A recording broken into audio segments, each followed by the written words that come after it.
Welcome back to Too Much Future, the show where we play the Fallout games and we talk about them. This is episode 65. We are finishing Fallout 4's main plot line. I'm Cameron, this is Michael. Hello. Hey, do you think the Vault Boy has nostrils? Like fully rendered nostrils?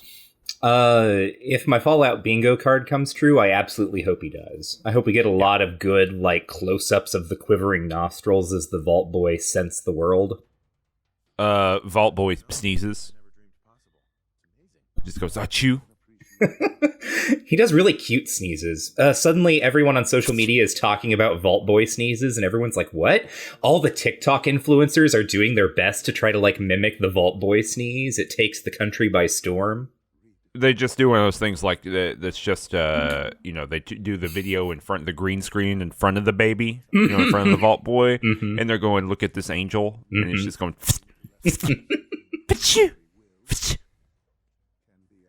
Yep, can't wait. Yep. Last episode, we got sidetracked a little bit. A little bit. To glorious fanfare, might I add. Probably the most beloved episode we've put out, I'm going to be honest. Over the many years of doing this program, people said, why don't you do more like this? People said, why don't you get sidetracked more often? We just want to hear from you and your opinions and your thoughts. We want to hear you talk about a speculative thing you don't know all that much about. That's what people want from us. And so we're going to do that about 10 more times. But we're actually going to talk about the endings this time. Yeah. Notably because I've completed them. Or a ending. I like how you say, I was going to say, I like how you say endings as if I have a sneaking suspicion that every ending to this game is basically the same. Oh my god. What? I don't know. We'll talk about that. We'll see where we're at. All right. I'm curious about that. Well, I mean, certainly the ending in terms of what someone says to you at the end seems pretty predictable. But before we do that, we have to know what happened in the plot of the game. Okay. So, you exist in the pre-war with your spouse. A war happens, so you go into a vault, you get frozen, you have a baby. That baby, your itty-bitty baby son, he gets kidnapped at some point while you and your spouse are frozen in the vault. Your spouse is shot in the head. Oh no. You wake up sometime later and you have to find out who shot my spouse and stole my itty-bitty baby son. And so you head out into the wide world of Massachusetts. Massachusetts is a land of contrasts. It is populated by people and robots. And then there are people who like robots and people who hate robots. And you end up inserting yourself into this, basically because you're kind of forced to, because it turns out the people who love to make robots stole your son in order to make more human-like robots. And your son is actually the leader of them now because you were frozen for so long. Oh no! My adult man-child. My adult man-son. My itty-bitty baby son has become, I don't know, big, boring father-son. Yeah, there you go. Yeah. Something like that. Imperious Daddington. Yeah. And so there's a whole bunch of people who have various stance on this human-looking robot question, and I have chosen to side with the Railroad, who are people who think that the robots who look like people are people and deserve to not be slaves to the Institute, who is the people who are making them. Itty Bitty Babyson is also their leader. And you've gone with the Institute, right? That's what you've done? I have. Oh, no. I love my large adult father. And so that's kind of where we break. There are other factions, but we'll touch on them, I guess, as we talk. But we were kind of finishing up both of our faction lines for this. Well, what'd you do for that old Railroad? So the last thing that I left us on was I had met with I gotten into the Institute, right? And the Railroad had been like, all right, we hate these guys. Hate their guts. Want to destroy them. However, you can't destroy them yet. You have to go undercover for us and be a double agent so we can learn as much as we can and maybe figure out a way to like take them down and also free as many synths as possible. So we met with this guy named Liam Benet, who's like the son of one of the directors. And he put us in touch with Z114, who is a synth who is like aware, like wants to escape, but also is aware of other synths who want to escape and is kind of like helping people filter out as they can.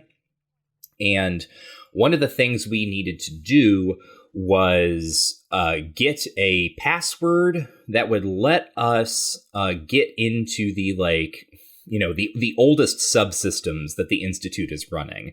And because all of the Institute's technology, you know, forked off from the pre-war world at the moment of the war, it turned out that we could get a password from a like local lab in Cambridge that would probably let us get access to the subsystems or whatever for the Institute. So getting in there. Yeah. So wiggling around in the old circuits. So what I have to do is I have to go to this lab. It's called Cambridge Polymer Labs, and find a username and password. Okay. So I head on over there. Seems uncomplicated and linear and not going to be an issue at all. Yeah, no, it's going to be very, very simple. So I head on over there, and I go inside, and there's this robot, this Miss Nanny robot named Molly, who comes over, and she's like, oh, welcome to like our career day or whatever the heck. She asks what job we're here to apply for, and I do a speech check where I'm like, you need me. Like, whatever it is that you have going on here, like, you need me. Like, you need to hire me. And I pass that. And so Molly is like, obviously, you're going to be in sales. So she then like takes us over to like an orientation room where there's like, you know, a whole bunch of broken chairs and stuff and like a projector. And the projector doesn't work, but Molly goes through this whole like history of Cambridge Polymer Labs and explains how it was founded by a bunch of institute, like pre-war institute graduate students making polymers, I guess. Like, I don't know, they did something cool with polymers and they got to start a whole company based on that. Cool. And we get a whole bunch of names for a whole bunch of people, and you know, they're like, oh, industry working with the government, whatever. And then Molly is like, okay, like time to get to work, like time to hit the floor. And so she like leads us over to like this decontamination chamber that we have to go into. And you go in there and you can like see her through like the little viewport as she's like operating all the machinery. She like seals you in and she's like, all right, begin the decontamination. And then it just starts blasting you with radiation, like deadly radiation. Cool. Because it's like, it's malfunctioning, right? Like the walls are sort of like stove in and stuff. Right. So you immediately, I have to like switch over to my hazmat suit. And then she's like, all right, like decontamination done. And then I walk on through. And it's a big, you know, dilapidated, half destroyed, like office science lab place, like we've seen a million of in this game so far. And it works out sort of how you would expect. There's a bunch of ghouls around that you have to shoot. And there's also like a little bit of a plot that's going on in the background, where Molly tells you this, right? Like right after you get like hired, quote unquote. She's like, oh, by the way, like director so-and-so is demanding overtime. Like it's mandatory overtime. No one can leave. What is this? The video game industry? What? Got him. So you can like read terminals and stuff. And there's like all those people that you met in the orientation, quote unquote, met, right? The people who get named as like the founders of this company. They're all kind of here. And basically what happened is they were doing like polymer research for the government, but it seems like some of them weren't particularly happy about all of their breakthroughs being immediately turned into like, you know, war technologies. There was some sort of thing about that. And then whoever was in charge, like when the war, and this is a little unclear, like either the war started or they were on the brink of the war, right? Either the bombs had fallen and people are stuck in here, or they've been like, you know, like for the week before the bombs fell, these scientists were like locked in this lab being forced to run their experiments. It's a little unclear. Obviously, this makes them unhappy and results in strife. So there's like, they start defecting and like coming up with plans on how to like get the guy who's locked them all in there, how to like get into his office and get out. And then the other thing that was going on here, they're doing this polymer research, and this is like a new thing for this mission. It's like a new little different thing. You can... I did not do this, but it's clear that you can finish their experiments, which involves using this kind of polymer synthesis or like, fabricator machine. And you go around the lab and you can find like cylinders, right? Containers of unidentified elements. And then you take them to this machine and you identify them. And there's a whole bunch of them, it's like tungsten and gold and blah, blah, blah. And you can like put them into the machine in different orders and then see what it produces. And this is like all part of their experiment, right? I ended up not doing this, but I like looked it up because I suspected that if you like, completed it or whatever, you would get either a special weapon or a piece of power armor. It was a piece of power armor. So great. Eleanor, Good. right? Eleanor stays winning. Yeah, I ignored all that because I think if you follow that, you'll probably eventually like finish this. Out in like the atrium of the lab, there's a like catwalk or whatever that's kind of like half collapsed. And I jumped over that to a terminal that I hacked, and that opened the door and let me into the lab where you complete this mission immediately, right? It's like not the overseer, right? But like the boss of the lab or whatever, the guy who locked everyone in. You get in there and you read his terminal, and not only can you like end the lockdown, but you find the username and password that you need for the railroads kind of scheme that they're cooking. So then I left, and unfortunately Molly hostiled me on my way out because I guess I wasn't What'd you do? I had to kill her. I wasn't a good employee. Oh, yeah. Damn. Yeah. How does it feel? It feels a little bad. It feels like I really let Molly down. How does it feel to let down a robot? Yeah. That's what he was singing about. That's what that terrible musician was singing about. Letting a robot down. Yeah. So I did that. I go back to the railroad. They were like, hooray, this is great. Like, give it to Benet and Z114. And I talked to Z114, and he's like, all right, this is cool. We need a little bit more, though. Like, there's two problems, right? Z114 has been talking with other synths, and he's figured out, like, there's a lot of people who want to get out, right? He's got a huge number of synths who want to escape. So it's going to be a pretty big endeavor. This means they need a place to be, like, hide out and plan. And They also need weapons.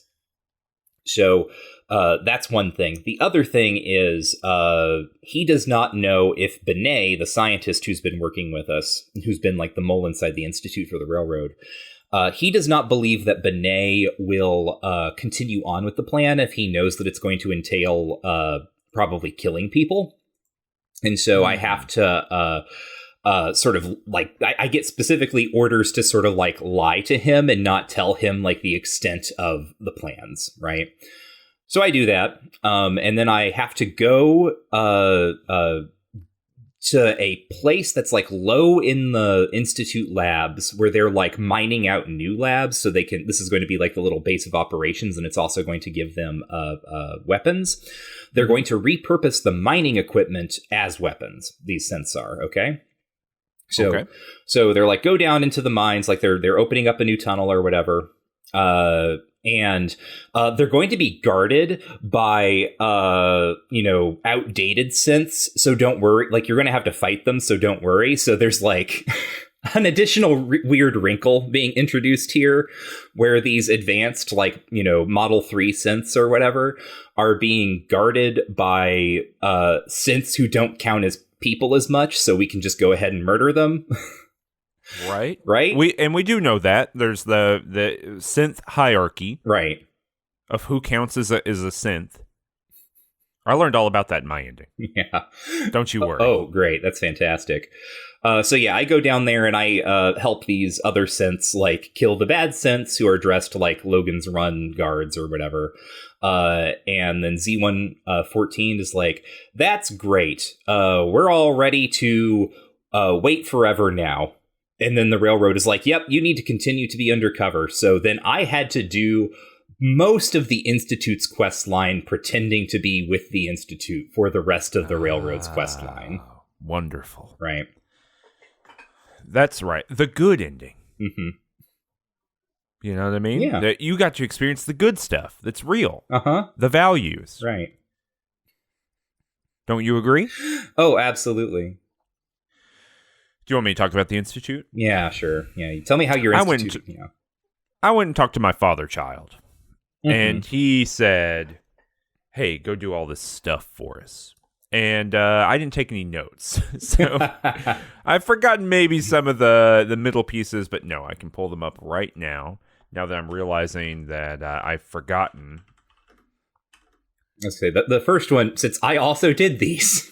Yes, please. The first one is synth retention, where he's like, right. There's this synth who's escaped, and he thinks he's a person now, and he's out there getting big in his britches in the world, thinking he's human. He's like become a raider king.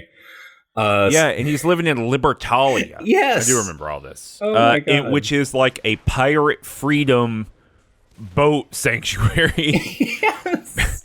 Built on the shoreline. Right, like historically, right, legendary like pirate enclave that has now been like reproduced for real here in the nuclear post-apocalypse off the north shore of Massachusetts. Well, I guess I'm curious about how because all of these kind of function. Well, I don't know. Maybe we had a different experience of these because everywhere I went through the next, let me count these 1, 2, 3, 4, 5, 6, 7, 8, 9. 9 quests that I had to do between here and the end of the game. My God. In all of them, whenever I got there, the Brotherhood of Steel would be flying around in a vertibird just for funsies. Uh-huh. And my companions would just be shooting them in the sky. And I would just stand around as this occurred. Uh-huh. Did that happen to you too? This exactly happened to me. So yeah, I get there and I hear the, it's like farting around in the sky or whatever. And I look up and my connection I have met, who is a courser, and by this time Tonk 4 has gone full bad guy. Mm-hmm. By the way, I mean, we'll talk about it when we get to the very end, but it is very clear that the Institute plotline is the bad guy plotline. Mm-hmm. It makes no bones about it. When you get a quest, you resolve a quest, and there's a little like animation of the Vault Boy doing stuff. Yes. In the mission where you eventually eliminate the railroad, he's grinning evilly as he smashes their little lantern. Like, it's just very clear this is the evil guys, you know what I mean? Yeah. Ending. Mm-hmm. And they pull off the gas on that, to make it be like, I don't know. Who can know what ethics and morals are? Mm-hmm. What if you create a slave class? Who could know if that's bad? Right. That's like the big hands up, oh, who could know? Like goofballery of it, right? But every part about it in the middle, especially the part later on where you can give a speech and literally tell the entirety of the Commonwealth that you're like there to take their shit. I don't know if you did that part. Oh yeah. Okay, so this anyway, gets really fun for me. It's got to be funny. Well, and I understand now why these two things are attached together, because it makes some of the options make a little bit more sense. Mm-hmm. But yeah, so I get there. This vertibird's flying around. My courser ally starts firing into the sky and shooting it. Curie starts being like, "Oh my word! There is the Brotherhood! Woo!" Frenching out. Yeah. And starts just shooting this vertibird. Mm-hmm. The Brotherhood of Steel drop dudes off. They start fighting the Raiders. And so it's just this like combat melee where I'm just standing around. I'm not doing anything. The courser can't be killed, so occasionally he has to sit on his little butt. Yeah. You know what I mean? Mm-hmm. He's got to sit there and shoot, and then he can get up again. Eventually, the whole thing ends up where the vertibird crashes, finally, thankfully. And the courser ends up way out in the middle of the water, just treading water, and I have to Yes. go out and talk to him. It's like, hey, I'm your connection. Yeah, What's standing up? there like JC Denton. Yes, Yes. but like way out in the water. Yes. I had to like get my suit off Mm-hmm. and like jump into the water and go over there and be like, hey, we've been shooting together for the past 20 minutes, but let's go do our mission now. But yes, that happened to me. Yeah, that exact same thing happened to me where I had a little detour at first where I like was coming up the shore and I saw a dead whale out on the beach, like on a little promontory or something. I'm like, well, that's Oh my God, the Death Stranding? I was like, that's really fascinating. It was more like, a beluga or something. But I was like, well, that's wild. Like, sea wildlife in a Fallout game. I'll like, what's going on over here? I walk over there and I wake up something bad. I wake up a Mirelurk queen, which immediately just murders me. It just like barrels up from the sea and is like, don't touch my beluga. What? Yeah. Like, have you encountered a Mirelurk queen? I thought you fought like some big thing. Yeah. I did fight the Yeah. Mirelurk Queen, but I didn't know there was more than one. Apparently, unless this happens to be like really close to the, like, I came to the area that you were in where you fought that one from a different angle. But yeah, no, it just like came up out of the ocean and murdered me. So I avoided that the next time. So I got up to it. This is like in Revere, right? Is the like analogous real world location. So I go up around to like the little town, and that's where there's a bunch of raiders living outside of Libertalia. And I know that that's also where the Courser is. That's where I'm supposed to meet him.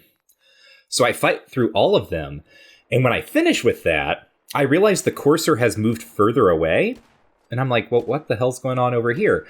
And I go like back the way that I came. I backtrack. And there's, I had seen the Brotherhood of Steel in their vertibird, like, just bebopping around up in the sky. Because they're just like patrolling now everywhere. Mm-hmm. And I come back around and I look up and I'm like, I think that vertibird's going to crash. And it's like heading right for me. And wouldn't you know it? It does. It crashes like literally right in front of me and like nearly kills me. And then I just watch one of the Brotherhood of Steel guys who's inside of it like pop out completely unharmed. And then he starts like walking around.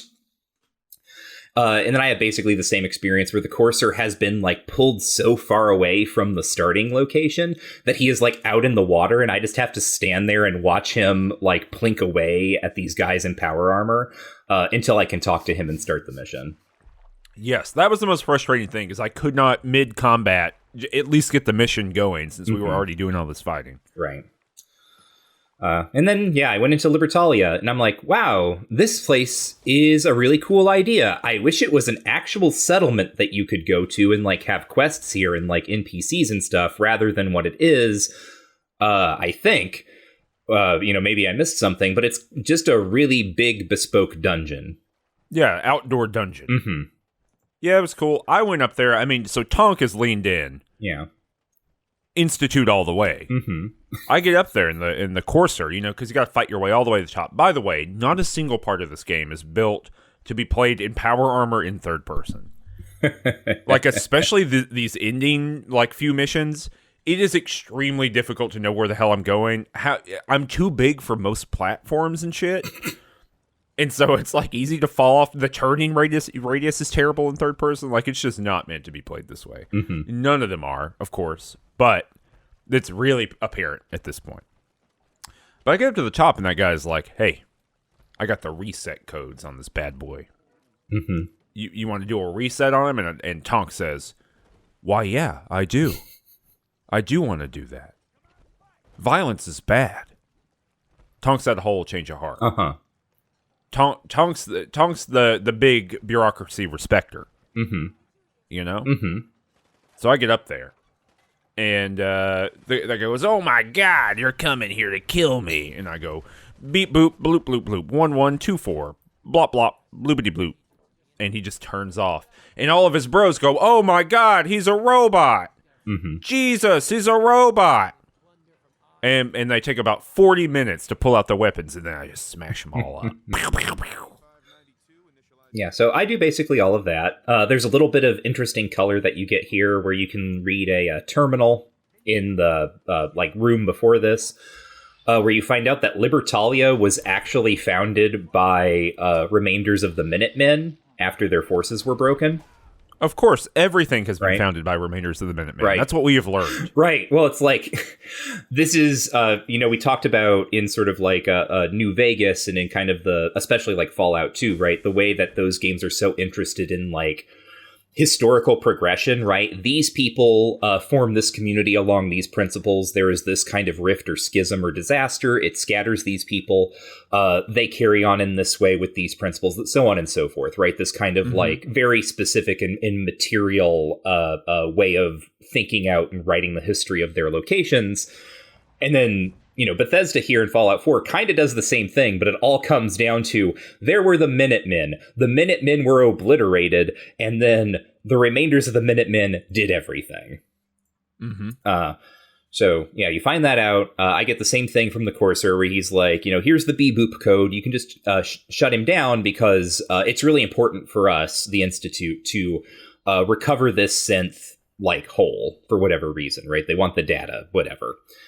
And I'm like, all right, that's cool. But Eleanor is like, no, that's denying him. And so I just pop out and I explode his head with my gun. And the Courser's like, why did you do that? And I'm like, I don't know.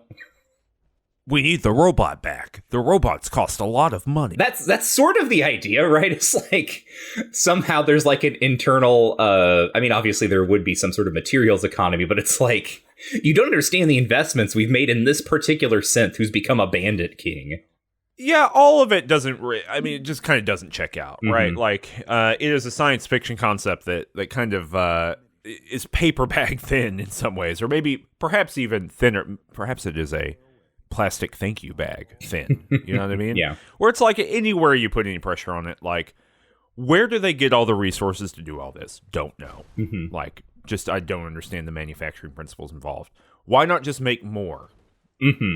Also don't know. Is it about cleaning up your mess? You know what I mean? Like, having a bandit raider out there who's a synth might be a bad idea because it might cause problems for you in the future, which would make a lot of sense, actually. Like, less about repoing and more about, like, just straight up making sure that this doesn't bite you in the ass later on.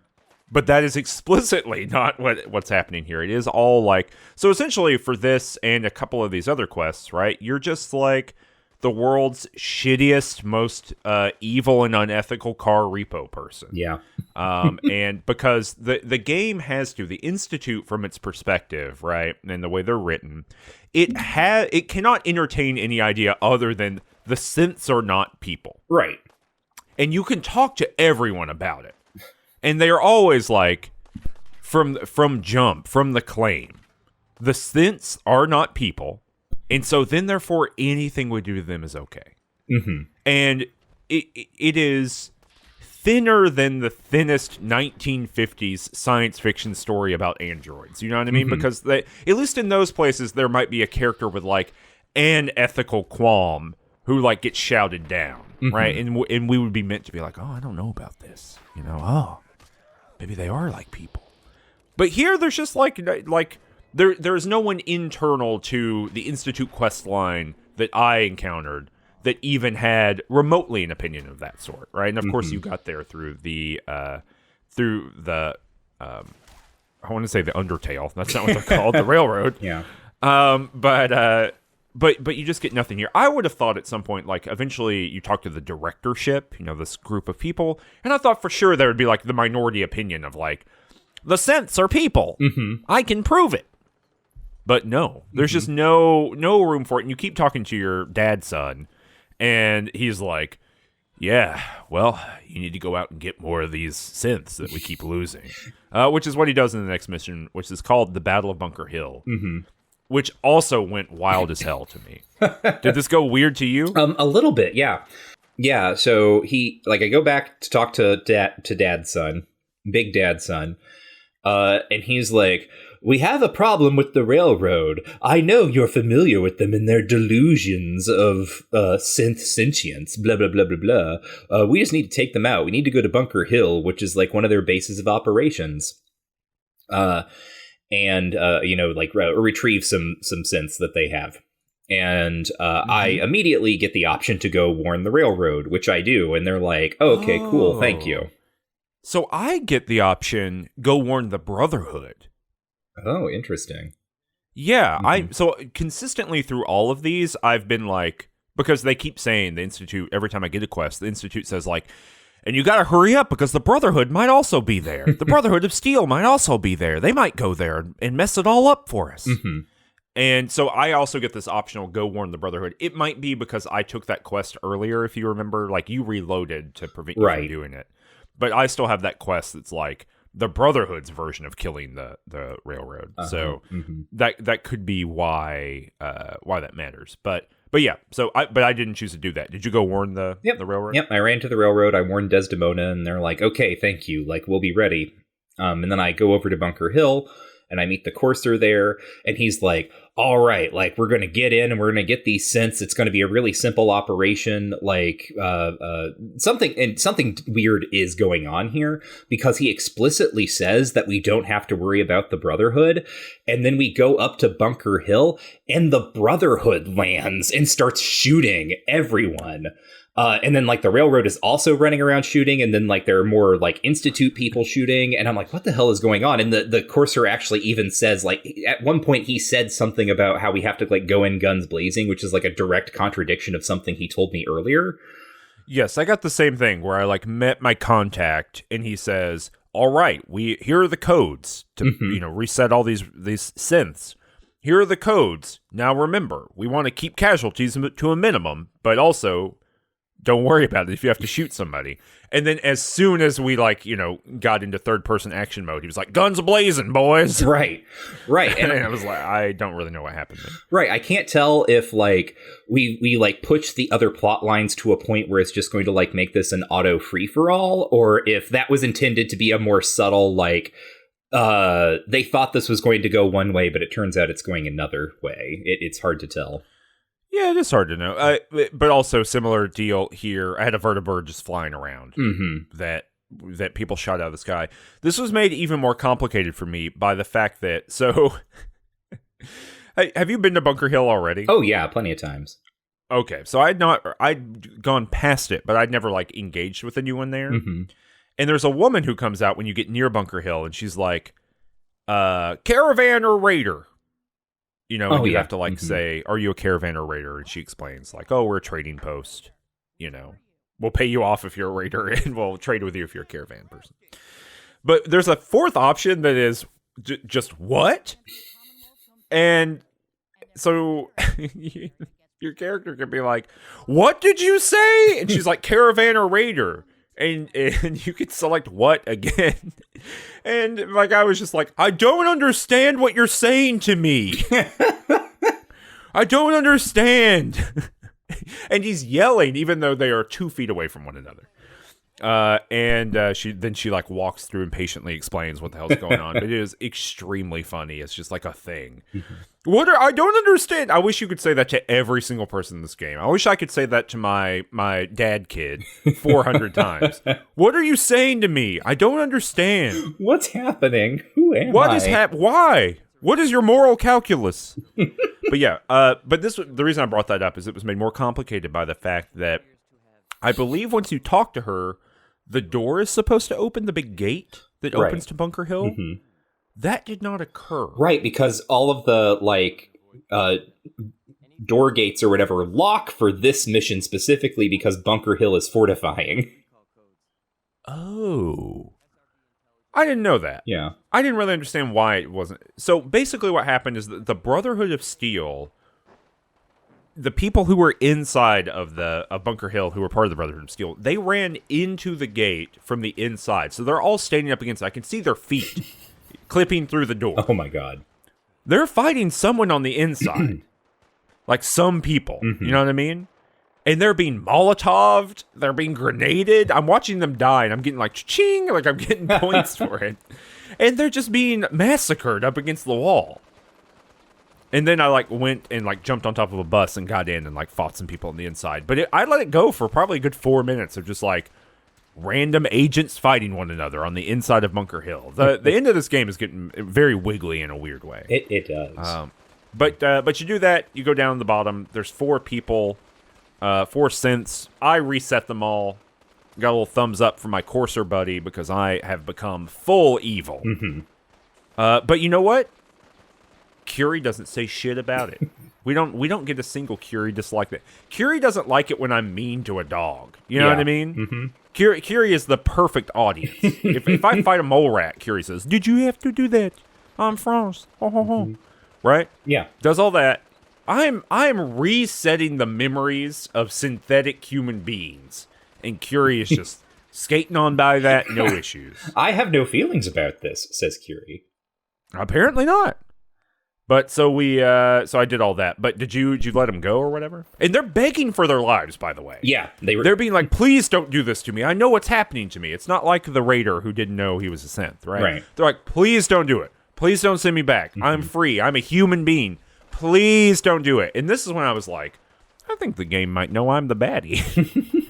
This game might be telling me I'm bad. Yeah, I just went down there and I killed all the Institute people that were running in, and then the synths were like, thank you. We're so scared.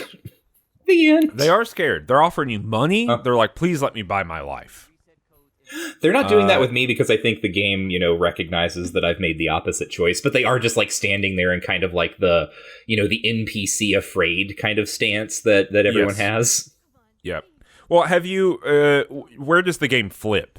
If you're killing all the Institute things and letting these synths go, does the game know that you're the goodie yet? I guess so. It's weird, and the whole thing with the Institute itself is kind of weird for how opaque some of this is, because I guess I could have just reset all of those synths and then I would have completed this for the Institute, but because I didn't do it, I'm doing it for the Railroad, because I don't think I don't think I'm locked out of the Institute yet. I don't think I've hit that point of no return. Well, I mean, I have to not be, because I have to be in good standing with the Institute for as long as possible to complete the Railroad. Right.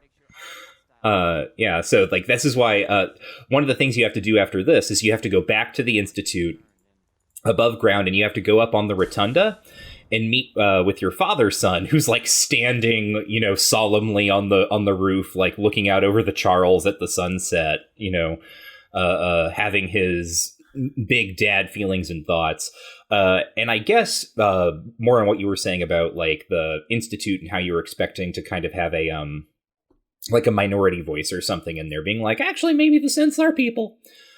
Yeah. How I suspected this game was going to work before the actual father reveal is that it seemed pretty clear to me that your stolen son was going to be a part of the Institute in some way. I didn't expect him to be the director. I didn't expect him to be, the head honcho and sort of totally in charge already.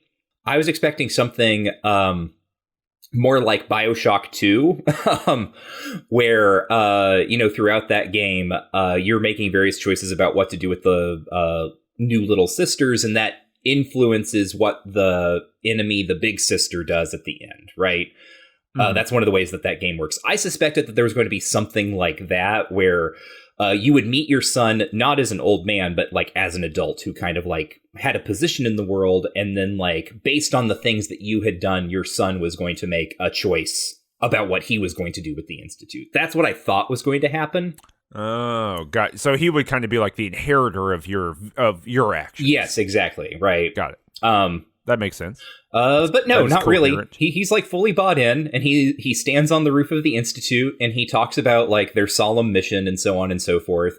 And then he's like, why did things go wrong at Bunker Hill? And I can just tell him straight up, I screwed the mission because I don't agree with you, at which point you get kicked out of the Institute and you fail the Railroad quest line. Cool. Yeah. So I had to tell him, well, I don't know. I just didn't know. I have to lie. I have to be I don't know what was going on. There were just more people there. The railroad seemed more... Listen, son, sometimes dads are incompetent, okay? And then he explains that, and this is so... this makes everything that is happening... This is where the game starts to flip for me from being... I'm still not hot on Fallout 4, but there's a weirdness that Fallout 4 has been lacking that I really crave from a Fallout experience. Mm-hmm. And this is where it starts leaking back in, I think accidentally. So father-son explains, he was the one who let you out of the vault. he like woke you up because they didn't, right? You were kept as a backup in case there was something, wrong with his genes or whatever, and they needed someone else to go back and, complete the synth project. But now that like he's an old man and the synths are out on the loose, they don't really need you anymore. So it was his decision to remotely wake you up and let you out of the vault. And he frames it as this sort of like, it was an experiment, like I was doing science, but it was clearly like he was wondering, if I let my parent out, will they eventually find their way back to me, right? And what will you do? Yeah, right. He explains this no less than 3 times, by the way. Like over the rest of the game for me. Yeah. So he explains that, right? And then I can just be like, well, that was kind of a crappy thing to do. I don't appreciate that, treating our relationship as a science experiment. And he's like, yeah, well, whatever. We have to go to a board meeting now. But this is where things get so funny, because what you have to keep in mind for the rest of Eleanor's playthrough is that because of this, technically, Sean is responsible for everything that is now going to happen. Yeah. Right? Yes. That sounds ominous, the way you put that. Yeah. Mm-hmm. Okay. That's interesting. That board meeting, you go there, and you find out your father's son is dying. Yep. Of what? I'm not exactly sure. Oh, wait, hold on. We got to go back. Did you notice that standing on top of the MIT building and looking at the wasteland? So Sean says 2 things. Number 1, he says, "Damn, it's fucked up out here." Yeah. He's like, "It really is all beefed up." So that's very funny. But the other thing is that this is the first time he's ever been out of the Institute. That's right. It's the first time he's been on the surface in his entire life. Yeah.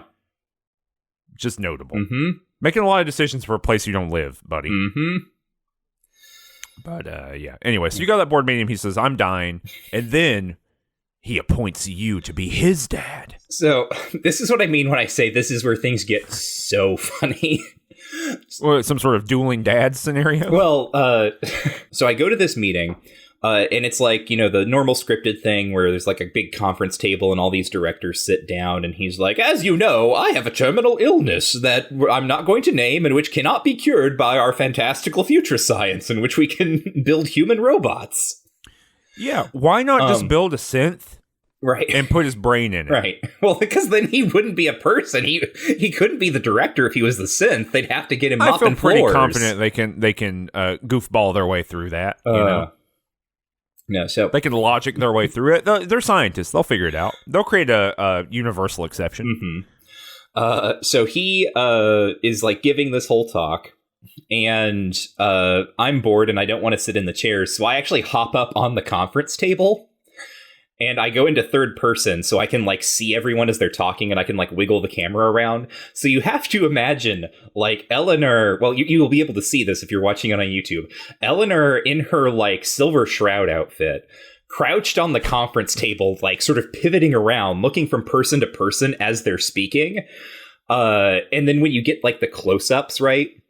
Where it like cuts in and you see like the close-up of the person speaking and they like, look at your character. Because she is on the conference table, they're always like leaning up. Like you get this shot of them just like looking very weirdly and uncomfortably like up at the ceiling. And this is when Sean explains, the Institute cannot survive without leadership. The Directorate must continue to govern with the best interests of all in mind. To that end, I am naming my mother as my successor. Which is just such a funny line. It's when I realized, like, oh my god, he's Buster Bluth. Right? He is Buster right? Bluth. He's like, "Mother is the head of the Institute now." And everyone is like, "What are you talking about? This is the word." Like, everyone responds very, very negatively to this. But he's just like, "Mother's the head of the Institute now." And I'm also like, Mother is currently like crouched on the table, like spinning around. Yeah. That's skill and ability. And being cool. Right. So everyone's sort of upset about that, and you can be like, I'm not sure about this. And he's like, no, of course, like, you're the best person we have, and you're so good at doing service work or whatever.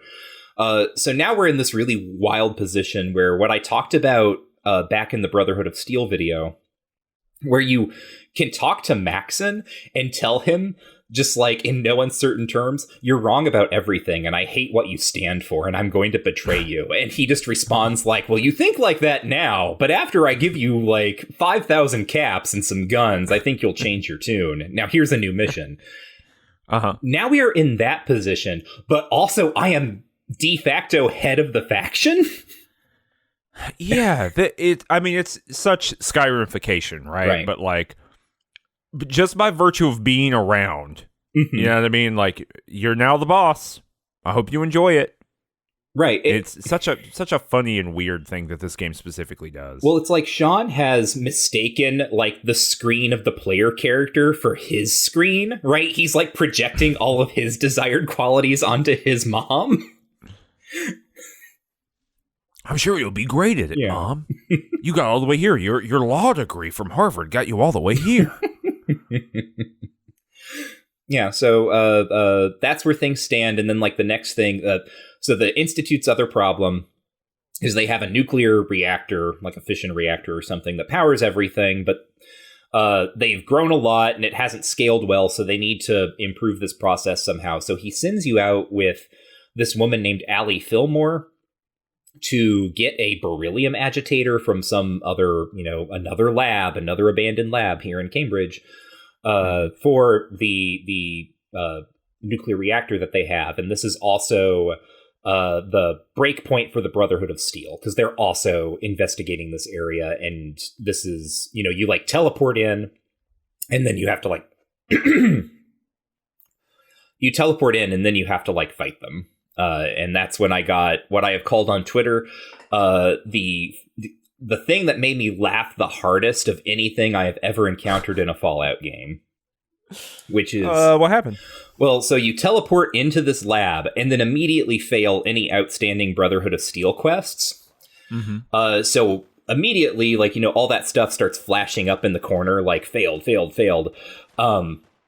And it shows you like all of the little like objectives that you did not do. And so one of the things that happened when you joined Brotherhood of Steel is they give you your own bedroom, and you have to go look at that and like check out the storage space that they've assigned you. And so at first I hadn't put together that I was like breaking with the Brotherhood of Steel there. So I just see all these failure notifications pop up and I'm like, what the heck is going on?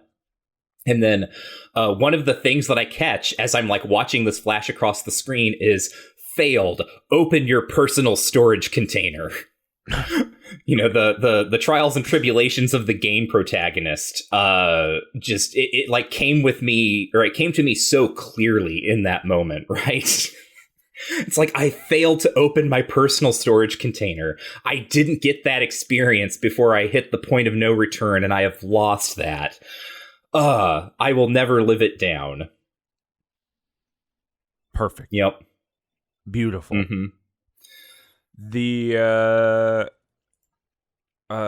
Did you go and get the beryllium sphere? Yeah, you fight through all this, and you fight some Brotherhood of Steel, you fight a bunch of robots, you get the beryllium agitator, which actually, does...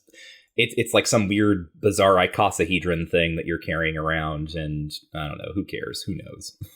It doesn't matter. It's a little what's it at the bottom of the dungeon. I liked being up in this big tower, and I thought it would have been cooler to stay in that big tower. Mm-hmm. But it like puts you down in it, and you're not at the top for very long. Yeah, unfortunately. And then you do all that stuff, and then where's your break point? We got a while yet. Oh, okay. Well, I mean, the next things we do is you have to go. Basically, like these Institute quests are asking you to do all the things that are horrifying that the Institute does. So the next one you do is you go and abduct a guy to replace him with a synth, basically. I did not do this. Pinned? My understanding of this, what they told me is that this guy was good at science and they wanted him, like they were enlisting him. Yes, but with the implication, I think, that he gets replaced. Oh, okay. I think that, because the Minutemen you can talk to here. So the setup is... there are also no Minutemen here for me. What? There were just some raiders that I had to fight. Oh. So the setup for me in Pinned is that you get the mission, and it's like, hey, there's this dude named Wallace. Like, he's got some initials. And he's like extremely good at theoretical physics, but he's just some dude. And so we got to go and get him. The Institute went there and got him, and they're in this house. And then the Minutemen showed up, and they've surrounded the building. So maybe this is where it's at. And so Papa Child was like, hey, go there and get the Minutemen to stand down, and then go in and get Wallace. But yeah, in the whole conversation here, I think someone says it even directly, that like this is the operation that produces like people who don't know their sense, which is like they go and get this science guy, they replace him with a synth, and he's back at the Institute doing science the whole time. Anyway, the Minutemen were there, and I tried to convince them to go away, and they wouldn't, so I had to kill a bunch of Minutemen. Dang. Yeah, it was just like, well, rock in a hard place. I guess I'm choosing who I'm going with, and Tonk loves order and his Papa Child. So we did that. I could not convince Wallace to like come out because he's locked himself in the bathroom. This is such an odd choice. They just it's funny. Yeah. They're trying to be funny here at the end, and it's not all that funny, but it's humorous. He's like, it sounds like a bunch of murderous robots are here to kill me. Why would I be happy with that? He does a lot of that stuff. But they just, I couldn't get him to do it, so they summoned a synth in through the bathroom. It teleported in and beat him up. Okay. And then recruited him. And then, he got to the Institute at the end. Guess what? He's good at science, and he's having a good time, even though he went there against his will. Yeah. Wow. Who's to say if it was good or bad? That's right. I just convinced him to do it with my incredible persuasion skills. Right, of course. And yeah, I didn't have, maybe because you did more stuff with the Minutemen, but I had no Minutemen. It was just like some random raiders that were outside. I didn't talk to them at all. Huh. Yeah. And then after this, it's a mission called Powering Up, where Father calls you down to his office, and he's like, we're going to like reveal ourselves to the Commonwealth for real soon, and we need to record like a diplomatic message. And I think you should do that because you're the leader now, or you're going to be. And it needs to be your voice that the people hear. And so he gives you like a script or whatever, and you have to go over and like record this speech. And it's something that your character just says, but then at the end of like every sentence or whatever, you can improvise your word choice to slightly change the intonation of the message between like, like paternalistic, but like, clearly trying to be friendly, to just being like absolute like evil empire, like if you stand against us you will be annihilated type stuff. Yes. Your new masters have arrived. Yes. That kind of shit. And so of course, like I'm in charge, and I hate the Institute, and I want everyone to hate the Institute as much as I do, so I'm choosing all of the worst options possible to make them sound extremely hostile. Tonk did that, but because he believes it. Right. Well, and it's I assume Father's reaction is the same, which is very good. He's just like, that's not how I would have done it, but all right. Maybe I should have made my parent, who I don't know, into my boss. And then he makes you go to Diamond City to like basically improve Travis's radio so that message can be projected more fully out into the Commonwealth. And then you have to go down and power up the reactor with the new beryllium agitator thing, and that's like a whole ordeal. Then you have to go to another directorate meeting where they finally decide that they're going to take out the railroad, but you can also like make some choices about what are the projects that the Institute is pursuing. Again, since I don't like the Institute and I'm like, taking them down from the inside, I am like, the directors are like, well, we've got this going and this going and this going, and this is like, what's going to happen next.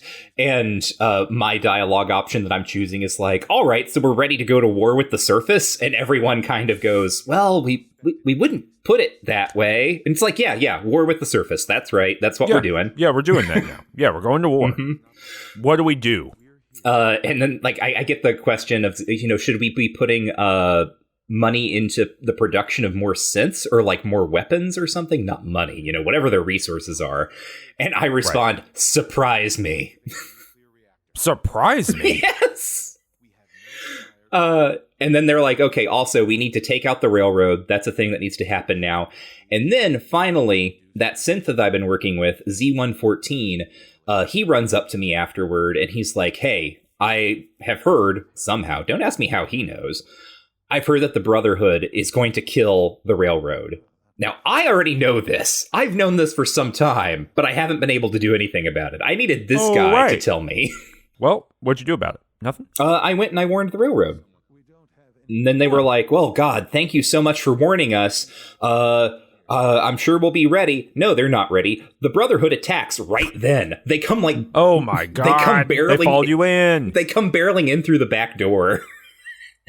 So then, like, there's a big shootout in the catacombs underneath the church. Glory, the synth member of the railroad, who also provided the body that Curie is now in. We find her. She's, like, been mortally wounded, protecting the railroad. And she's, like, dying, and Curie and Eleanor get to, like, have this moment with her where they find her and, like, watch her die. And Curie is just like, vital signs bad. And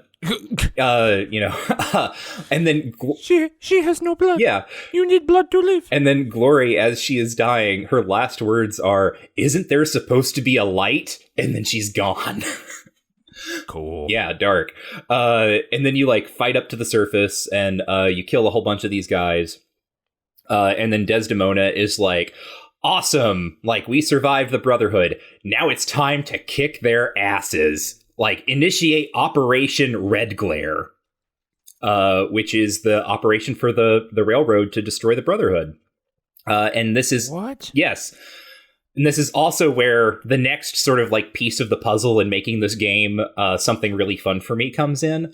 I get the railway gun, which is, by the way, the gun that all the high-level railroad operatives use. Do you remember this, Cameron? Yeah, it shoots railroad spikes. Yes, right. It was from Fallout 3, and it's just like a gun that shoots railroad spikes. It's like the most cartoonish Fallout thing, and everyone in the railroad is using it. And so now I am using it because it turns out, for whatever stats I've put together, I'm really, really good with it. I am like obliterating people with headshots of railroad spikes. It's awesome. I love it. Thank God. Yep. Finally. So this, someone's doing it. So this is like not exactly my divergence point, because I assume you also took out the Brotherhood for the Institute. I did. I just went and smashed them all to pieces. Like every single one of them, bit by bit, bloop by bloop. They're dead. And you just like R.I.P. to the. You just like had to go there. Yes, they were like, "Hey, my Papa Baby was like, listen, we know you used to work with them. You're gonna have to kill them all so we can really trust you." And Tonk went, "Okay, yeah, no problem." And just walked right, did a little beep and a boop. The Brotherhood were attacking at the same time, yet again. Mm-hmm. And so that was a little bit weird. But yeah, I just smashed them all to pieces. Oh. So I have to go to the Cambridge Police Station. Remember that place? Yeah, way back in the day. Yeah, the Brotherhood is still encamped there, and me and Tinker Tom and Deacon go in and kill everyone with our rail spike guns. Whoa. Yeah. Tinker Tom went with you to do that? Yes. Tinker Tom's a heavy? Apparently. Weird. We go in, we kill everyone, and this includes like those like minor characters who were giving us quests, earlier on. Hayden, and I don't remember the other guy. We go up to the roof of the police station. That vertibird is still there. Tinker, Tom, and Deacon fly the vertibird into the Brotherhood, into the Prydwen. They pretend to be agents. They give me explosives. There's a great moment where I get off the vertibird and I am standing on the catwalk, outside, like the little docking stations outside the Prydwen. And Curie gets up and she walks out of the vertibird behind me, but steps right into the empty spot between the vertibird and the catwalk and just plummets. She's just gone. Oh my God. They did not program the follower AI or they didn't give them animations for hopping down from the vertibird. So she just walks into the abyss. Oh my god. Later she respawns, but it was very funny to like, hop down and like turn around and just like, that's what I see is Curie like falling into the sky like Wile E. Coyote. Jesus. So then, I have to go in, and by this point, like they sort of somehow immediately know that I'm hostile, so I have to go through and I have to kill everyone on the Pridwen. But the point is for me to get to the top, and plant a bunch of charges because we're going to blow this thing up. I do that, and as I'm doing that, I'm thinking, man, it's weird that I haven't seen Maxon. Where is he? Right? Because I haven't. Yeah, where is he? Yeah, where is he? Where's Maxon? Well, so I plant those charges, and then I'm like, all right, time to get out of here. And I'm going back to the front. Gamers everywhere are asking, in the year 2023, where's Maxim? Where is he? Here on Xbox Live, we understand that the major questions of gamers today, as always, where's Maxim? I'm here to present you with the special Halo Infinite hat. Maxim's hat. With a new purchase of an Xbox Series X, you'll get a physical Maxon. He comes to your house. He tells you weird shit. He's got that terrible haircut. All for you, the Xbox gamers. Horrible Maxon real. Well, I found him. That's the name of the campaign, is Maxon Real. Maxon Real. Check us out on the Xbox YouTube page where you can see people dealing with Maxon Real. And it like cuts over to it and it's like, Maxon, go take my car to get gas. It's like, Bethesda has I don't think I want to do sense. that. I think I want to destroy the Institute. And you're like, get gas, Maxon, gas, go. Oh my God, Maxon, gas. He's like, I don't know if I can do that. I don't know how. I only know how to refuel things that run on atomics. Oh, God. Do you have a vertibird? He just says that anytime he doesn't understand a command, he just, do you have a vertibird? Have you considered my supremacy? Like, fuck. Well, speaking of his supremacy, I found him. God. Oh, yeah? I ran into what is certainly my favorite thing to run into in any Bethesda game, which is when you step into a new area through a loading screen, and there is a super powerful enemy directly on the other side of the door, and they immediately open fire and kill you as like the screen fades in before you even have control of your character. I love that. I love it that there was a save right in that loading screen, so that literally I am stuck in a loop of loading screen, like fade in, Maxon's there with his like friggin' railgun or whatever, murdering me. I can't even turn around or move or heal myself. I die, go back to the loading screen, and guess what? I haven't saved for a long time. Oh no. Buddy, you need to save. Yep. You gotta hit F5. I know, but I didn't. I got lazy. The railgun made me, my railway gun, right, made me overconfident. Oh no. So what I ended up doing actually is I tried to turn on God mode, just so I could have a little bit of invincibility to like run away. He is killing me so fast that I cannot even pull up the console to make myself invincible. Like that, like. So also the signal being sent here to me, the player is like, should have been wearing that power armor, buddy. Should have been. There is nothing more clear to me at the end of this game than you should have been wearing the power armor, buddy. Yep. Like that's just the whole end of the game. So I'm stuck in this loop. Eventually, like my strategy with the console does work because there's like some random element to the damage that's being dealt. So I do manage eventually to get the console up and put on God mode long enough, like with enough health that I can like escape, hide in a room, turn off God mode, and then come back out and like kill him and his two friends or whatever. But for a while, I was like, no, I'm not doing all this again. And I didn't have to because it all worked out. Computers, they're magical things. Perfect. Yep. Everyone loved computers. Yep. So then, that happens. I jump back in the vertibird. We take off. I set off the charges. The Pridwen explodes. It falls down into the airport, and we land. And I am like taking out the stragglers with the cannons on the side, and then we're done. Now it's time to Like now the railroad is like, all right, we did that. Now it's time to take out the Institute for real. Interesting. So my game ends here, basically. Oh, okay. So what the Institute version of this is that taking out the Prydwen's hard because there's an EM field, so they can't just teleport their robots up there, which is like the only way the Institute does anything. You know, it's like teleport a robot in. So what they ended up doing is they're like, well, there's one unguarded place. It's like the edge of the airport. We can teleport you there. You can then take a synth that has a virus in it to Liberty Prime. Okay. And then Liberty Prime will be our weapon. Okay. So we get there, and I this is maybe the hardest fighting I've done in the whole game, if only because there are 500 Brotherhood of Steel dudes here. Like, there are so many, and I'm a melee character. Oh, God. So they're just zapping my ass. Like, just automatic laser fire constantly. It's comical to watch. I mean, I eventually do it just very patiently, like moving in and out of vision and things like that. And I just I sell all my ammo, I sell all my weapons. And so it was like, go somewhere else, grind up a bunch of the shit and come back, or just muscle through it. And I did muscle through it. I muscled through it in some weird ways, though. I was given some grenades that will brute force summon some allies. You know, like some robots, even through the EM field. I threw those, and they seemed to do nothing.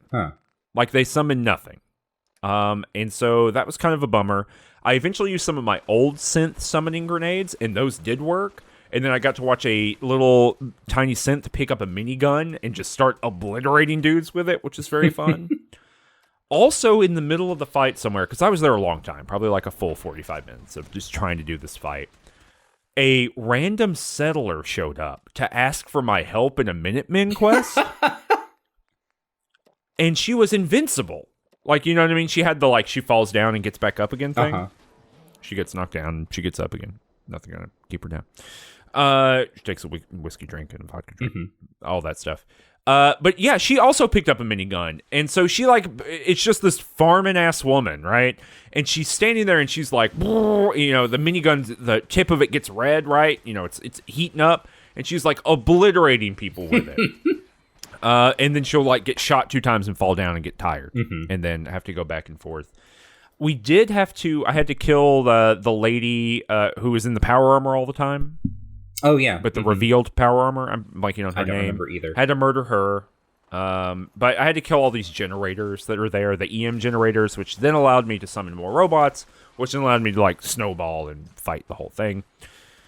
Then I had to defend the head of Liberty Prime as the hacker hacked into the hacking portal in the back of Liberty Prime's head. And then I thought, oh, Liberty Prime's going to wake up and walk around and do stuff.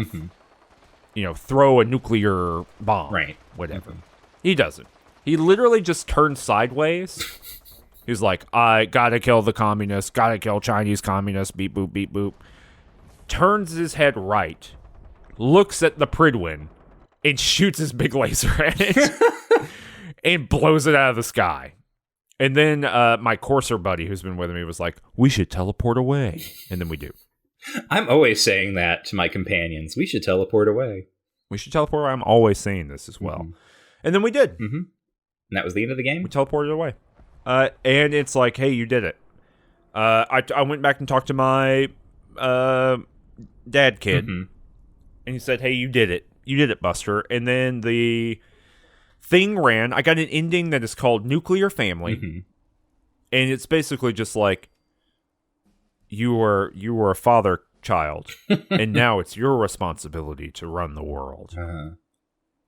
Okay. Basically, old men running the world. Old men. You know, if you think about it. No, old it actually says this. Hold on. It says, yeah, it's true. It says, I lost Sean all over again. I close my eyes, I see the life before all this, before the bombs, everything can change in an instant. In the future, you plan for yourself shifts, whether or not you're ready at some point, it happens to all of us. This wasn't the world that I wanted, but it was the one I found myself in, the Commonwealth, my home, ripped apart and put back together. Yeah, and it's like, oh, but now I know I can't go back. I know the world has changed. The road ahead will be hard. This time I'm ready because I know war never changes. Okay. That's it. And then it's like, now I'm boss of the Institute. The color scheme has changed slightly. The lighting scheme has changed slightly. Now go live your life. Okay. You're back to Skyrim City. So how this works for me is I go back to the railroad and they're like, all right, time to take out the Institute. We're ready to go. So the first thing I got to do is I got to secure the initial relay that we used to get in, like that teleporter. I go up there, and Z114 is there, and I'm like, all right, you ready to go? And he's like, sure thing. And we just kill all the technicians in the sense who are hanging out there, and then we teleport the railroad in immediately. You know, there's like a security alarm blaring and stuff. We go through a like old part of the Institute, and this is sort of cool. Like it's, you know, the older tunnels that are like fallen into disrepair, they're dilapidated, sort of like Portal 2, right, where you end up underneath Aperture Labs and you're like you know, go through the various like eras of Aperture Science, right. It's not quite as colorful and distinct and varied as that, but it's, you know, the same idea. Basically, there's just a bunch of robots in here. You fight them, kill them all. You get up into the main area. Those robot gorillas that I mentioned way back when, those have been let out, and you have to shoot them because they will kill you. You fight your way through a bunch more stuff. I have to go see Father. He is like on his deathbed, like lying in his like little hospital bed in his room. And I can talk with him, and he's like, are you happy? Are you happy with what you've done? And I'm like, yes, I'm extremely happy. Can you help me out anymore doing this stuff? You know, like lessen the damage? And he's like, here is the shutdown code for like the synth guards here in the Institute. And I'm like, all right, that's cool. That's great. And then I go over to his computer and I broadcast that, which shuts down, you know, some of the forces that I'm fighting. And then I turn around and I look at him in his bed there, like staring at me with his pissy little face. And I have, you know, the flash of an alternate timeline where Eleanor pulled out the fat man and blew him to smithereens. And she thinks, I could do that again. But wait a minute. What we're going to do, right, is we're going to go down and we are going to set off the Institute's nuclear reactor and destroy them. So in a way, I'm doing that, but even more. So I just leave him in his bed and head on with the mission. Wow. Yep. We fight down to the reactor. There's, you know, a bunch of things to fight there. You know, little enemies with stars by their names and so on. Kill them. Set the charge, and then I have to make my way back to the top. I get up there, and Tinker Tom is like getting ready to get everyone out. And you remember that the little Sean robot that we got bamboozled with way back during Father's first reveal? Mm-hmm. Yeah. He's there now. And why? And he's there so he can stand in front of me and be like, please take me with you. Please, please. I won't do anything. I'll take care of myself. Please take me with you. And I'm talking with what? Right? Yes. No. This like what? Yes. He's just like begging, and I'm like, I don't want you. No. This is a game of begging. Like, there's a lot of characters being like, please don't murder me.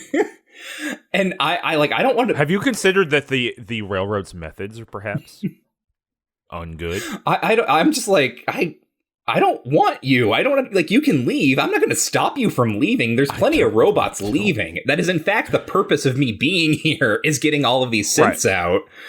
Right. Like, I don't understand why you have to appeal to me directly. But well, of course it's an appeal to authority. Right. And he's like, I won't do anything. I'll take care of myself, please. And I'm like, yeah, okay, sure, whatever. That's fine. Apparently, because I looked this up, apparently if you just refuse him enough, Tinker Tom will be like, fine, whatever, I'll take the kid. Wow. Right? So anyway, that happens, and then they like teleport out onto you get teleported onto like the top of one of those towers in Cambridge, and you can like overlook the Institute. You see like the dome and everything down there on the river. And then Desdemona's like, all right, here we go. Like, you get to push the button. And there's a big red button, and you go over and you push it. And you explode the Institute. Like, there is a mushroom cloud, like nuclear explosion, whoosh, like clouds dispersing all over the Commonwealth. Like, you see, like, the dust kicking up and all the debris and everything. And I think, one, this is probably not good for, like, anyone here, I think. Right. You don't think it's good to detonate a subterranean nuclear weapon in the middle of the Commonwealth? And then when the dust clears, everything is fine. The only thing that has changed is that the place where the rotunda was is now just a big hole filled with water from the river. And so, like, I also think if you had set off a nuclear explosion, even if it was far beneath Boston, there might have been more topographical changes than that. But, whatever. We don't need to nitpick this. But it just was this feeling of, like, man, I don't know. Like, this, I understand wanting to, like, have the show here at the finale, right? But also, it just raises so many questions about the practicalities of what's going on here. Yeah, I think it does. Yep. And then I get the end credits, and I have basically the exact same monologue that you just read. There's, like, almost no changes. And then I, like, get popped back into the world for the little, post game or whatever, where Desdemona's like, we still have work to do. Hate runs deep in the Commonwealth. So I guess I've got to, like, go out and lead, like, synth inclusion seminars now or something. Yeah, it's very funny that it's like there's a hate machine out there that's, like, cranking out hatred and, like, subordination and oppression all day long. Mm-hmm. And you can blow that thing up and the game's still like, well, the work's not done. Which is true, right? That's, like, factually correct, right? But also it's like, maybe give us the mythical fantasy bullshit. Mm-hmm. Like maybe we can, I don't know, like, if there's a thrill to genre work, the thrill is that you can be like, hey, we killed those bad guys. Mm-hmm. We blew their ass up. Yeehaw. Like, I liked it when I blew the Brotherhood of Steel out of the sky. The sky fascists, yeah. Right? Get the hell out of here. I'm not into that anymore. Like, it's good. But I guess I'm running, like, the most evil org on the earth. And the game knows they're evil. Mm-hmm. You know what I mean? Like, I constantly walking around the Institute for this quest line, I got to hear that one scientist guy yelling at all the synths. I don't know if you heard him, but he's like, this floor is not clean enough. Uh-huh. Like, that guy, you can constantly hear him, like, yelling at the, subordinate oppressed class. Mm-hmm. Anyway, it's really something. I don't know how to take the end of this game. How'd you feel about it here at the very end? Did ever you are someone in a comment left a comment that said, I'm dragging your lifeless corpse across the finish line of this video game. Like, you specifically are dragging my lifeless corpse? Yes. Yeah, in terms of, like, because you were so over it. Like, you're just not into Fallout 4. Is that how you feel at the end of the game proper, knowing that we have at least 3 episodes left to go? I mean, I'm interested in seeing what the DLCs try to add. I'm not terribly optimistic about what's going to happen there, but as I've said throughout this episode, here at the end, by kind of accident, all of the weird pieces of this game fit together in such a way that made me really happy with Eleanor as being this... I finally got to, like, be a really weird character, right? Eleanor is running around wearing a superhero costume, like, shooting railroad spikes, and, like, double crossing her own crappy son constantly. And, like, it's followed, for me at the end, this stopped being Fallout 4 and became, like, the adventures of, Professor Railspike and her companion Curie, the synthetic robot, right? Like, that's what was, because Curie is also running around. I have her in the Admiral's hat, and I gave her the telekinesis gun from the Cabot House mission. So at the end, as I'm running around the Institute, there's just, like, big physics, like, effects flying by as Curie is, like, shooting synths with the telekinesis gun, and I'm like, this is kind of what I wanted. right? It's something that I had to like. It's like a little shelter that I had to build for myself in the larger decaying megastructure of the game. But I liked where I got to end up by the end, even if I am truly, kind of over this in terms of mission design and variety and kind of like what the game asks me to do and how much sort of thinking out has been done about the relative bits.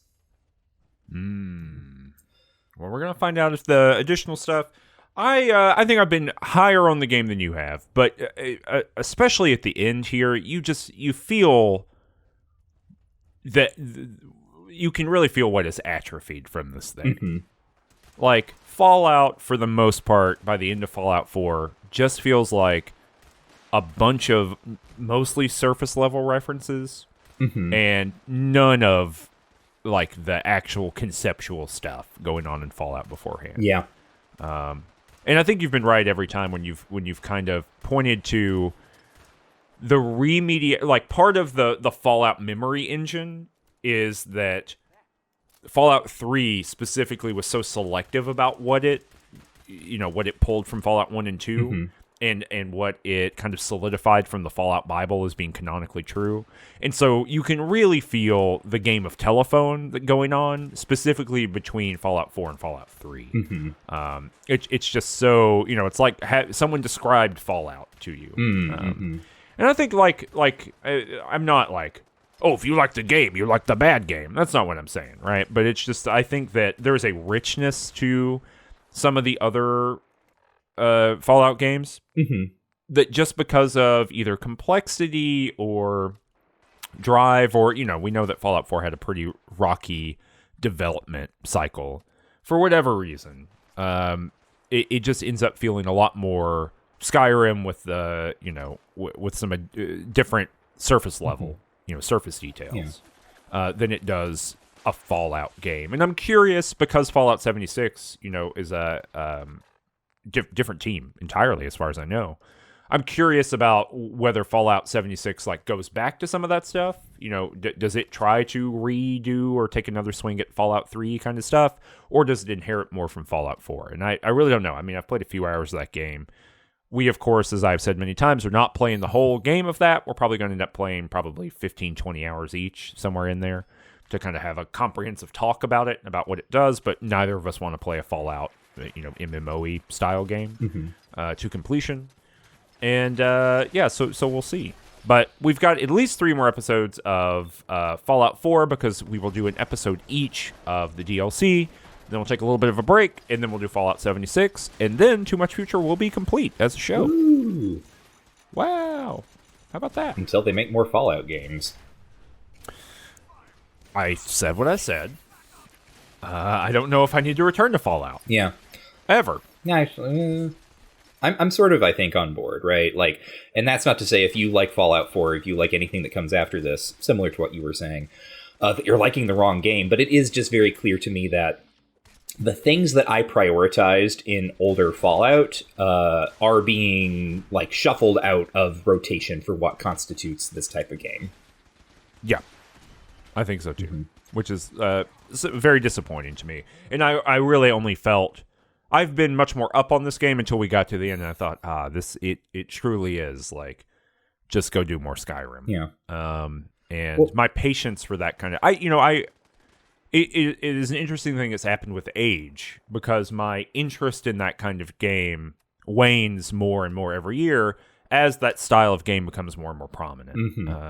There's this kind of inverse relation where I'm just not interested in the time sink game. And I think that in Fallout 4, if you were really engaged with the settlement system and you really wanted to put time into that, it's probably really thrilling and exciting to do some of that. And I know that people really love the mods for it, but as it is built, and also, I just feel like the settlement system is very thin, in terms of what you can build and how you do it. Maybe I'm just not very good at it, but maybe this is maybe the truth of this is that Bethesda have leaned into a reality that we're very aware of, which is that Fallout post Fallout 3 is mostly seen as an extensible thing, right? They give you the platform and then people go make it good, right? I mean, not literally, but people make it, they add pieces to it that fan communities find really engaging and fun. And maybe we're doing ourselves a disservice by not embracing it in the way that Bethesda assumes that we might, right? Which is like adding a bunch of stuff to it. Yeah. Who knows? Maybe I'll. Who knows? Maybe I'll try out some mods, but probably not, because that always feels like too much trouble to me. Yeah, I'm definitely going to do that. But we will play the DLCs, so we'll have 3 more episodes of this, and we'll be back. We'll be back in 2 weeks. Remember, you can go to patreon.com/rangedtouch to pay $3 a month to get a podcast feed of this, if you want to listen to it as a podcast. And you can go to patreon.com/rangedtouch, just period, in order to give us money, because it takes time to do the show. Like, a lot of time to do the show. And we enjoy doing the show, even if I don't enjoy necessarily playing this specific game. But I'm actually very curious about Fallout 76. Like, basically all the way back, the origin of the show, in some ways, is like, do all the things they say about Fallout 76, and like, does the nostalgia complex, the nostalgia industrial complex for Fallout, is it lying to us? And we resolved that to be yes. Yes. But have landed on a different point, which is like, Fallout has changed substantially. I don't know if I agree with the like mainline fan opinion about how it changed, but certainly it has changed, and I think we'll have time for reflections about that at the end of Fallout 76. Michael, do you have any plugs you want to make here at the end? Well, I can say, actually, kind of an ironic time to drop it. If you like hearing my voice on podcasts, and you want to hear of my voice on a podcast in a slightly different capacity, you can search out the Poetechnics podcast, which is a limited series that I am currently producing for the MIT literature section, where we are talking about the intersections of poetic and technical knowledge. You can just I've boosted that on Twitter, and you can find it on the lit.mit.edu website. But the first episode is a roundtable discussion that I facilitated between Joaquin Terrones, who is a lecturer at MIT in the section with me, Steve Gonzalez, who is he's a grad student at MIT in the Anthro department, and also a speculative fiction writer who writes under the name E.G. Condi, and Malka Older, who is a speculative fiction author who her most famous book is Infomocracy, and recently she had a novella come out called The Mimicking of Known Successes. So if you listen to this and you like hearing my voice in some capacity, and you might also be interested in speculative fiction, I think checking out that first episode of Poetechnics could be a fun thing for you. Sounds cool. Well, that's it. What's the catchphrase that allows us to leave the episode? War never changes, but Fallout sure does.